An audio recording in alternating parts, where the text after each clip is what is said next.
One thing that's come to my attention recently is that most of the good games that have come out in 2014 are the ones that no one was really paying any attention to. Titles like Middle-earth: Shadow of Mordor, Valkyria Chronicles, Sniper Elite 3, and the game that I'm going to be reviewing today, A Story About My Uncle, come to mind. From here on, I'm going to be referring to the game as Osamu because A Story About My Uncle is just too long to say. So Osamu is a first-person adventure platformer developed by God North Games, a small studio based in Sweden. It was released on the 28th of May 2014 as a PC exclusive. Is Osamu worthy of being on the same list as Shadow of Mordor, a game that many are predicting is going to win Game of the Year? Well, that's what the review's for, so let's dig in, shall we? The story of Osamu is about a young boy who visits his uncle Fred's house only to find him missing. After looking around the house for a bit, he stumbles upon a suit that gives him special abilities. Things like super jumps, rocket boots, and a laser thingy that allows him to latch onto any solid object and pull himself towards it. After playing around with some of the more weird objects in Fred's house, he finds himself launched into another world, filled with frog-like people. In this new world, he embarks on a journey to find Fred, along with a frog girl named Maddie. The story is actually told to you by the protagonist's future self as a bedtime story to his daughter. As you would expect from a low-budget title like this, the story is nothing special. It gives you a reason to go from point A to point B and nothing else. However, I did like how they used a form of storytelling to provide a contrast between how a mature adult and a young boy would view the surreal situation the protagonist is in. The gameplay is fairly simple. You use the powers of the suit to jump from platform to platform in order to get from point A to point B. Along the way, you'll find yourself using the grappling tool, which is the laser thing I was talking about earlier, to swing from one rock to another and then onto a platform, or using your rocket boots to close some of the large gaps between the floating rocks and then finally land on a platform. However, swinging from rock to rock isn't the only reason why the grappling tool exists. Later on, you'll have to latch on to things like windmills, use falling blocks of icicles, and a few other things that will force you to get creative. The game doesn't really do anything groundbreaking for the platforming genre, but a game doesn't have to reinvent the entire genre for it to be good.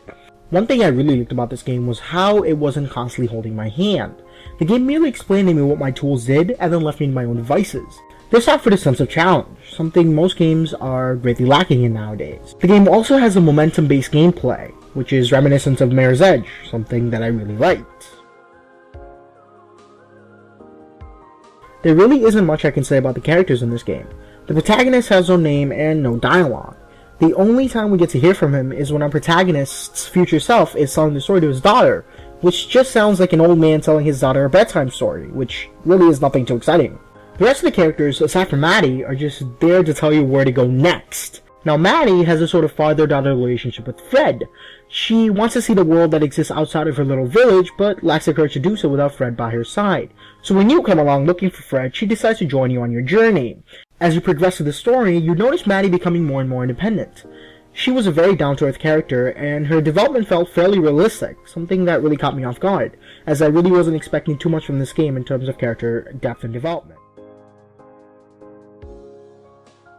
This was a low-budget title, so it's suffice it to say that the graphics weren't necessarily groundbreaking, but that doesn't mean they were bad.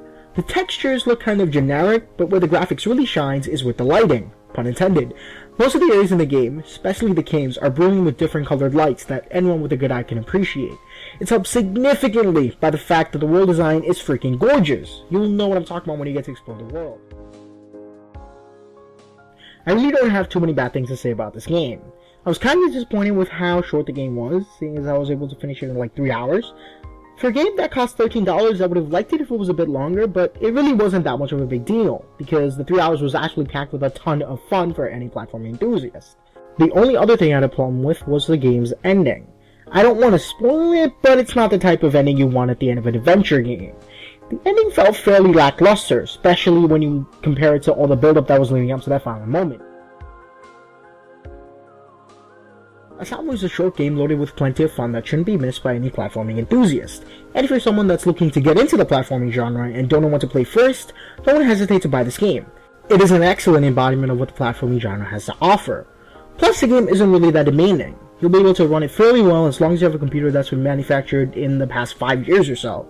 Now, going back to my earlier question of whether or not this game is worthy of being on the same list as a Game of the Year contender, Middle-earth: Shadow of Mordor. And the answer I find myself coming to is no. I put it there for the sake of making a point. But that's not to say Osamu is a bad game. but at the same time, it's not great.